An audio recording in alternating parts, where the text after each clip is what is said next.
بسم اللہ الرحمن الرحیم۔ امیر حج کی حیثیت سے ابو بکر صدیق رضی اللہ عنہم کا تقرر۔ پہلا حج کب مسلمانوں پر فرض ہوا؟ کتنے مسلمانوں نے پہلے حج میں شرکت کی؟ امیر حج کون تھے؟ تاریخ اسلام کی روشنی میں آپ دیکھ رہے ہیں، سن رہے ہیں ایڈوکیٹ اسلم پرویز کو۔ نبوی عہد مبارک میں عقائد، اقتصادیات، معیشیت، معاشرت، عسکریت اور عبادت جیسے تمام شعبوں میں معاشرے کی اخلاقی تربیت اور مملکت اسلامی کا مستحکم بنیادوں پر قیام روز بروز اللہ کے فضل و کرم سے ترقی کی طرف گامزن تھا۔ فتح مکہ کے بعد 8 ہجری میں سیدنا عطا بن اسید رضی اللہ عنہم کو حج کی ذمہ داری اللہ کے نبی صلی اللہ علیہ وسلم نے سونپی تھی، لیکن اس موقع پر مسلمانوں کے حج اور مشرکین مکہ کے حج میں کوئی صاف واضح فرق نہیں تھا۔ کیوں نہیں تھا؟ آئیے دیکھتے ہیں تاریخ اسلام اور تاریخ عرب اور تاریخ دنیا کی روشنی میں۔ 9 ہجری میں موسم حج آیا تو نبی کریم صلی اللہ علیہ وسلم نے حج کا ارادہ فرمایا، لیکن آپ صلی اللہ علیہ وسلم نے یہ کہہ کر اپنا ارادہ حج ملتوی فرما دیا۔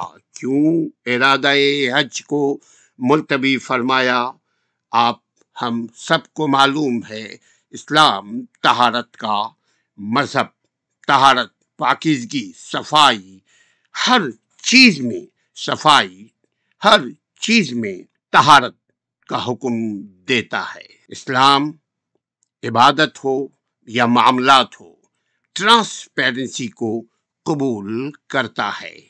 اسلام معاشرت ہو، سماجیت ہو، معاشیت ہو یعنی اکنامک ہو، تجارت ہو، بزنس ہو، سیاست ہو، زندگی کے تمام شعبوں میں اسلام رہنمائی کرتا ہے، ہمیں طریقہ بتاتا ہے، گائیڈ پرووائڈ کرتا ہے۔